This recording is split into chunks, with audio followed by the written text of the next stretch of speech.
Hello, everyone, and welcome to the KB Radio Network. And today is a special episode. There's no movie reviews or things of that nature. Today, we're talking about a murder case that took place in Fresno, Texas, and it was the trial of Karmelo Anthony. And no, not the basketball player, Karmelo Anthony. That's Carmelo with a C. This is Carmelo with a K, and he is a 17, at least he was a 17-year-old student at Memorial High School in Texas, and he has been convicted and sentenced to 35 years in prison for the murder of a fellow student, Austin Metcalf, who was also 17 at the time of this incident.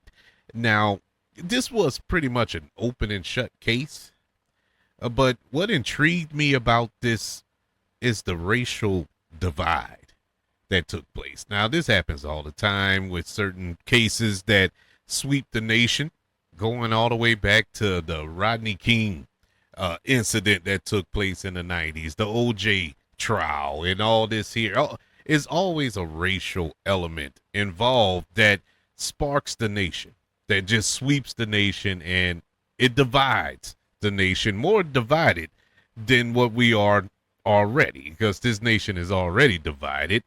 Just watch the news. It doesn't help when you see cases like this.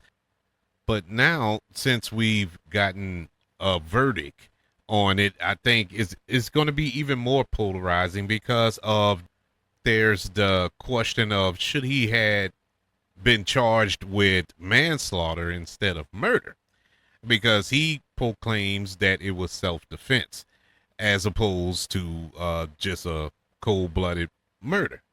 So in order to come to a fair conclusion, I figured we'd go over everything that took place that led to this 35-year sentencing of Karmelo Anthony on June the 9th of 2026. And so let's run it down. Let's go back to April 2nd of last year, 2025, and Austin Metcalf, who is a white 17-year-old student at Memorial High School, was murdered by Karmelo Anthony, a black Century High School student at the same age, while attending a school track meet in Fresno, Texas.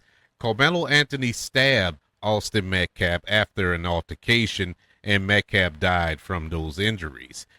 Karmelo Anthony, he surrendered himself to authorities soon after the stabbing and was charged with murder. He pled not guilty, alleging self-defense in that incident. Just to give you a background on both of these young men, Austin Metcalf, he was born on July the 31st, 2007. He was a junior at Memorial High School in Fresno, Texas. He was a MVP linebacker on the football team and participated in track and field. He has a twin brother named Hunter, who also played football at that high school. Karmelo Anthony, he was a student and an athlete for the track team and football team, where he served as captains on both of those teams at Century High School, also in Fresno, Texas.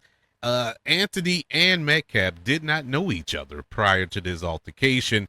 Anthony was actually born in Baton Rouge, not too far from where I am right now, and was the oldest of four children in his family. He had no prior criminal record up to this incident. Let me just say, going forward, this next section, it may be triggering, because we're going to go over that incident that took place that unfortunately Austin Metcalf lost his life on. So if you don't want to hear the details and go over it with us, I fully understand. Just know you've been warned. I will be speaking, just giving details. I'm not going to give my opinions and be disrespectful to no parties involved in this incident. So let's dive into it. The stabbing occurred at the Memorial High School tent at the David Kaikendo Stadium at around 10 a.m. Central Time on April the 2nd of 2025. The altercation started when the track and field championship event was delayed due to a thunderstorm and heavy downpours. Hunter Metcalf, who is Austin's twin brother, told Anthony to move out of the Memorial's team tent. Austin then confronted Karmelo Anthony. During the argument that ensued, Anthony allegedly said, "Touch me and see what happens," while reaching his hand into his backpack. Metcalf then grabbed Anthony to move him.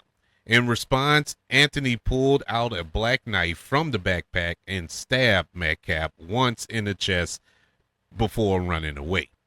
Another witness in the Fresno police arrest report stated Austin and Anthony went back and forth, and then Austin stood up and pushed Anthony to get him out of the tent.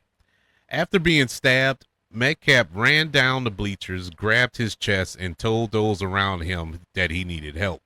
When police arrived, he was not conscious or breathing, and athletic trainers were performing CPR on him. Austin Metcalf was pronounced dead minutes after arriving to the hospital. Karmelo Anthony quickly surrendered to police. According to the reporting officer, Karmelo Anthony first said he was protecting himself and was emotional and crying after being arrested. The officer then communicated to others that he had Anthony in custody, at which he responded, "I'm not alleged, I did it," end quote. As he was being escorted to the police car, Anthony reportedly said, "He put his hands on me and I told him not to." While he was sitting in the back of the police car, he asked if Metcalf was going to be okay and asked the officer if what he did could be considered self-defense. Karmelo Anthony was charged with murder and transported to Collin County Jail. He was charged as an adult since, under the Texas criminal justice system, defendants aged 17 and older are prosecuted as adults. On April 14th of 2025, Judge Angela Tucker lowered Karmelo Anthony's bond from $1 million to $250,000, citing his clean criminal record and his academic and athletic achievements in school. Anthony was released on bond that same day. According to his release conditions, an adult was required to supervise him at all times. He was required to contact the judge's bailiff every Friday morning, and he was prohibited from using social media or contacting the family of Austin Metcalf. Karmelo's attorney said that he will plead not guilty and claim self-defense in the trial to come. Anthony could not have been the subject of a life sentence without parole or the death penalty due to being 17 years old. On June the 24th of 2025, a grand jury indicted Karmelo Anthony on charges of murder. And so we move on to the trial, which began on June the 1st of this year, 2026, with jury selection under Judge John Roach Jr. presiding. Jurors filled out their questionnaires, and the jury pool included nearly 600 people. During selection, the defense raised a Batson challenge after the prosecution struck 3 black female jurors from the pool, of whom the defense considered to be similarly saturated to a white female juror that was not struck. Now, if you don't know what a Batson challenge is, you're not alone, because I didn't. And so I had to look it up. So the term Batson challenge describes the objection of an opposing counsel's use of a challenge to exclude a juror from a jury pool based on the criteria of the courts have found disqualifying, as race was the sole ratification of that exclusion, I should say. Now, the prosecution argued that the 3 women were struck for race neutral reasons, namely their status as teachers of school-age children. And so Judge Roach sided with the prosecution and permitted the strikes. On June the 3rd, the jury was seated with no black jurors, though several were people of color, including the alternates. But as far as black or African American, as they like to call it, no. It was comprised of 11 women and 7 men. One of the seated jurors was an educator who did not work in a traditional school environment. Opening statements began on June the 4th with Collin County District Attorney stating the killing was a provoked, unjust murder in which Anthony had provoked Metcalf to touch him, and that Metcalf pushed and shoved before Anthony stabbed him in a sneak attack using a concealed knife. The district attorney stated that the case did not concern race or self-defense. The defense attorney stated there are various accounts of what occurred before the stabbing and that Karmelo Anthony was seated when confronted by Metcalf and his brother Hunter. He stated it was Metcalf who made the first contact and Anthony reacted in a split second of fear and chaos as the group was turning on him. And now the defense attorney argued that Karmelo Anthony was defending himself. The jury was then shown grainy surveillance camera footage of the incident, which prosecutors said showed Metcalf pushing Anthony and then Anthony exiting after stabbing Metcalf. A coach from Memorial High School then testified that it was unusual for a teammate to be seated in another school's tent, as Anthony was before being confronted by Metcalf. Jurors also heard testimony from the coach of Liberty High School who viewed the aftermath of the stabbing, as well as heard the 911 emergency calls following the stabbing and viewed Metcalf's blood-stained jacket. The defense asked the Liberty High School coach if it was normal for students from different schools to converse and asked where athletes warming up would be sheltered. Students who were under the tent during the stabbing testified on June the 5th. A student witness stated that people, including Metcalf, had confronted Anthony and asked him to leave the tent, to which Anthony allegedly said, "Touch me and find out," and kept his hands in his backpack, warning that he had something. Witnesses estimated Anthony was asked to leave as many as 15 times. The witness said that they did not try to gain up on Anthony and that the exchange lasted about 2 minutes. Multiple students labeled Karmelo Anthony as the aggressor and that he had entered the tent to escape the rain. The defense cross-examination focused on the disparities between the students' testimonies and the account they initially provided to law enforcement.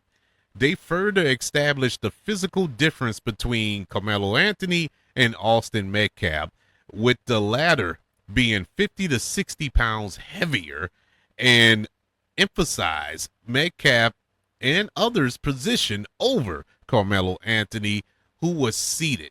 First responders, including a paramedic and school resource officer who arrested Anthony, gave testimonies as well. The defense case started on the afternoon of June the 5th, after the prosecution rest. The defense called Anthony's coach, who testified that it was not usual for athletes from different schools to share tents, and a Fresno Memorial student gave a different account of the confrontation, saying Metcalf grabbed Anthony before the stabbing. However, under cross-examination, he stated Anthony had provoked him. A police officer testified that carrying a 5-inch knife is not unlawful in Texas, even though it is against school policy. The defense rests on June the 8th with Anthony not being called to testify. Closing arguments occurred on June the 9th.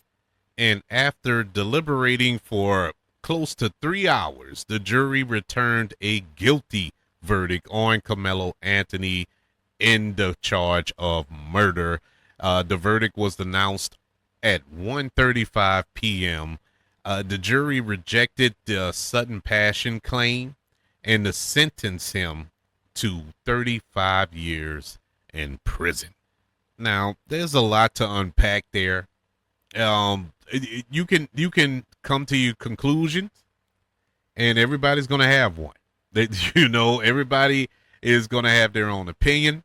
That justice was served, and then you're going to have another contingent that say justice wasn't. Did he commit a crime? Yeah, he did. There's no denying that. The young boy died at his hands. Now, what led up to that? That's where it gets iffy. That's where the waters get a little treacherous, because I finally believe this is my belief. I believe that it was an altercation that took place, and I believe that it was started by Metcalf. Now, do I believe that whatever Metcalf was saying or doing or whatever warranted being stabbed in the chest? No. That's where the problem come in at. No. Now, I can see the intimidation factor of it all too.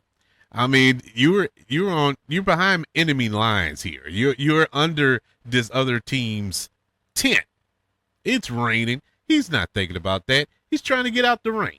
You're trying to stay dry, and he didn't care. I guess he felt it was harmless. Who knows? Or maybe he felt like, I don't care what they think. Who knows? I don't know what he was thinking at that moment. But I certainly believe that he wasn't thinking about killing anybody in that moment. That was the last thing on his mind. Now, why is he carrying around a knife? That's a whole nother issue.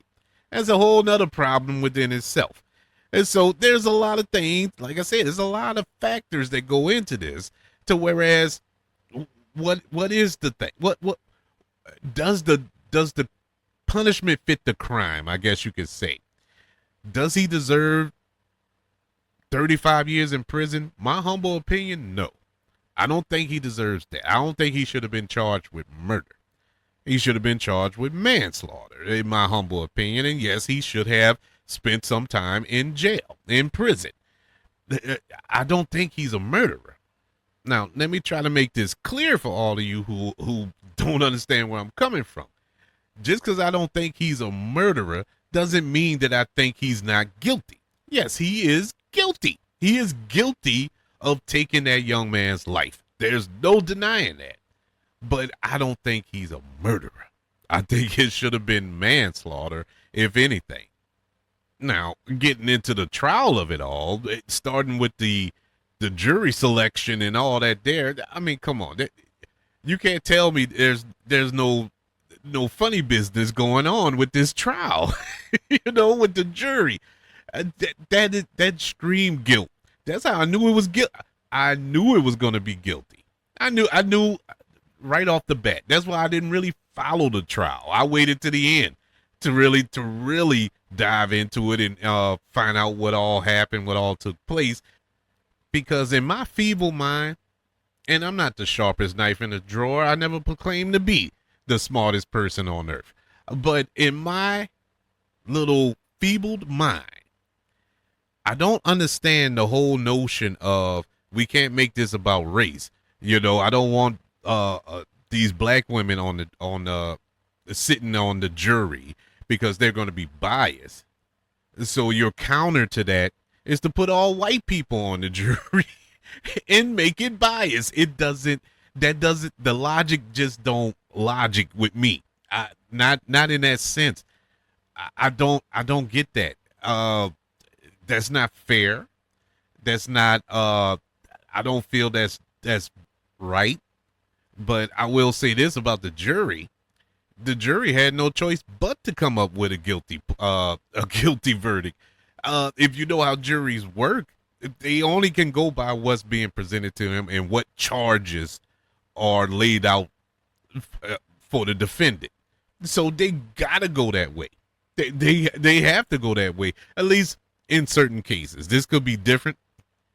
It could be different because it's in Texas. I don't know the ins and outs of all their stuff. I'm not a lawyer, not a judge, so I can't tell you the ins and outs of the criminal justice system in Texas. Really can't tell you it all in Louisiana where I live.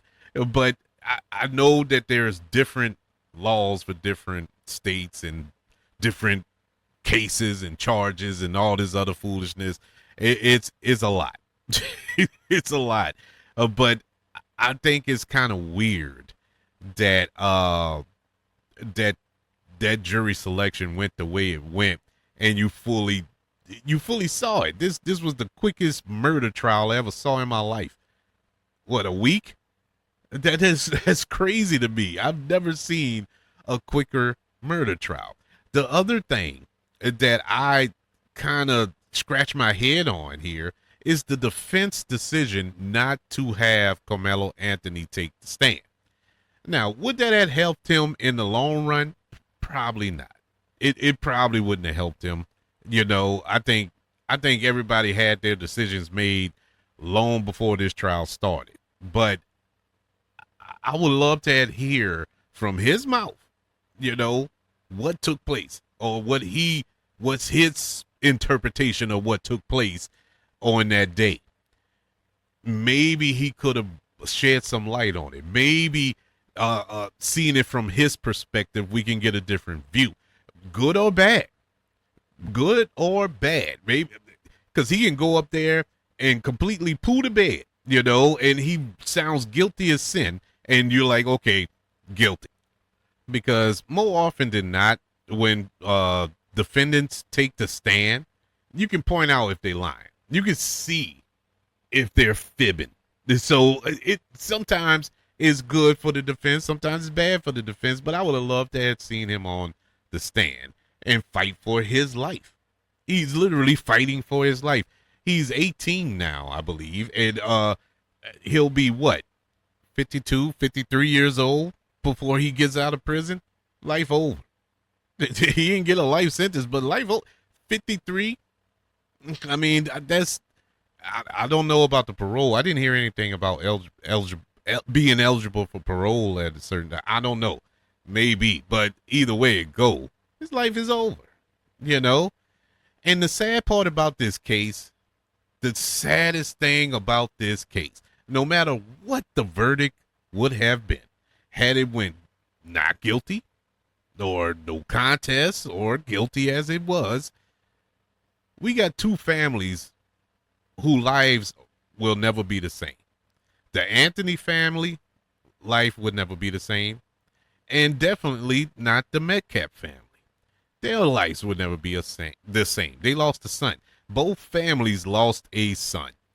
Now, unfortunately for the Metcalf family, unlike the Anthony family, who can go visit their son in prison, they can't visit Austin Metcalf. Now, it's sad. It's just a sad situation all the way around.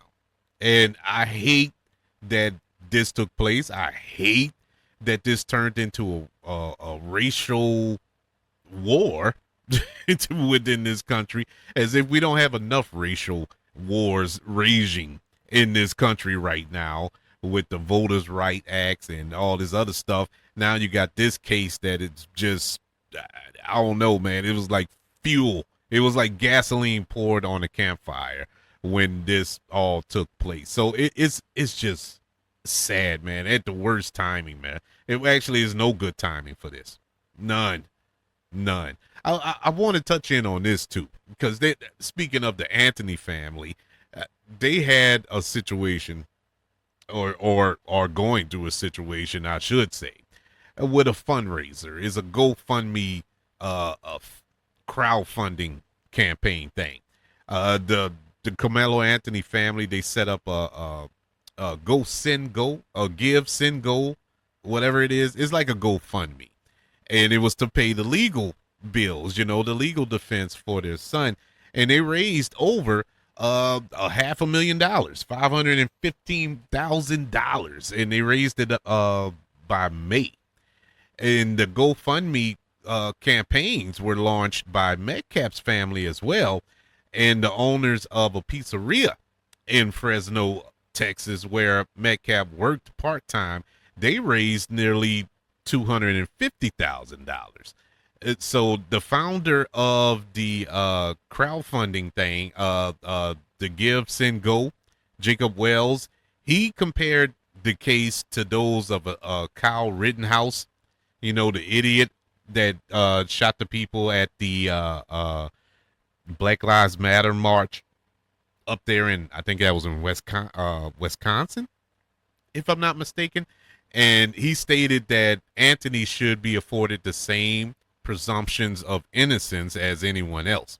And so the next day, on May the 2nd, the Give, Send, Go turned off the commenting function on Anthony's fundraiser page, citing unacceptable volumes of racial and derogatory remarks, which is par for the course. In doing this fundraiser thing, Anthony and his family were attacked online for allegations that they bought a car and a $900,000 house from this donated funds.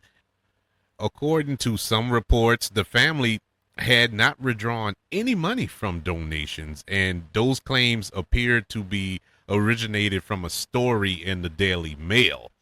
Shortly after Metcalf's death, an X account impersonating the Fresno police chief began spreading misinformation and fake autopsy reports and stuff like that. The post gained millions of views on Twitter, or X, whatever is being called right now, and on other social media platforms as well. The Fresno Police Department and the FBI began investigating the account for police impersonation. Also, that took place, this was right after the incident that took place in April of 2025. A group calling themselves Protect White Americans held a protest at the stadium where young Austin Metcalf lost his life. Protesters demanded that Karmelo Anthony be returned into police custody because he was out on bail at the time, or on bond, I should say, until the trial. Two counter protesters were arrested, and Metcalf's father told the organizer of the protest that he disapproves of his efforts, stating, and I quote, "You're trying to create more racial divide than bridging the gap. I do not condone anything you do," end quote. He also requested that his son's school portrait be removed from this group's website. And so big ups to Mr. Metcalf in that fight, man, because that's just stupid. that's just dumb. Protect white Americans from what? From who? from yourselves? But anywho's, yeah, that's pretty much the case in the nutshell. I just wanted to run through it, and for those of you who probably don't know and probably see it pop up on your feeds all over the place, because it's everywhere. It's all over the place, and it is causing such a rift within these two communities, the black community and the white community. And sadly, I hate to feel this way, but this is pretty much what it is. I don't think that's by accident. I think this is, just look around at the climate. Look at the racial divides, man. How everything is being ripped apart. And this just played right into the narrative that this country is currently setting. The message that's being sent by this country. And it's sad, it's embarrassing, and it's tough. It's really tough. Because, man, in the words of Rodney King, why can't we all just get along? Why can't we just live our lives? Just live our lives. Just incidents like this happen. It happens all the time. It happens black on black. It happens white on white. It happens everywhere. It doesn't have to be a racial thing. Now, is there racial undertones through this case? Absolutely. You can't avoid them. You can't avoid them. But most of that took place after the fact. I can't tell you yay or nay if the incident between Karmelo Anthony and Austin Metcalf was racially motivated. I think it was more territorial thing. A school, we all was in high school. We all had that rival high school, and we all did our things with that. But I don't think it was racially motivated. At least that was never mentioned in any of the witnesses' reports or anything like that. So that never came up until the trial, until actually the arrest. And all from that moment on, it was black versus white. And I hate that it just turned into that, because that wasn't the motivations of what took place. Karmelo Anthony did not kill Austin Metcalf because he was white. He killed him because he felt threatened. He could have been white, Hispanic, or Asian, whatever, or black. He felt threatened, and that's why he was carrying a knife, I guess. I don't know. Like I said, I don't know, because he didn't take the stand. I wish he would have took the stand. But anyways, my condolences to the Metcalf family, and also in my thoughts, the Anthony family, because it's definitely not going to be easy for them either. So, yeah, man, tough. And trust me, this is not the end of it. This conviction is not the end of this racial divide. It's only, sadly, the beginning. But I'd like to know your thoughts of this case. Did you agree with the judgment? Do you feel that this should have been tried differently, maybe? Do you think that Karmelo Anthony should have took the stand? What are your thoughts on this case? Let me know. Email the show, kbradiopodcast@gmail.com. You can also search for the show on all social media platforms. Just search for the KB Radio Network. Also, don't forget about YouTube. Subscribe to the KB Radio Network channel, and like this video if you don't mind. Don't forget about the 5 stars, the reviews, and sharing this show if you're listening on Apple Podcasts, Spotify, iHeartRadio, wherever you are currently listening to the KB Radio Network. Everybody, thank you for joining me as we went over this trial of Karmelo Anthony, as he's been found guilty of murder, sentenced to 35 years in prison. I just want to let you all know that I love you, continue to love everybody, and until we speak again, you all be blessed.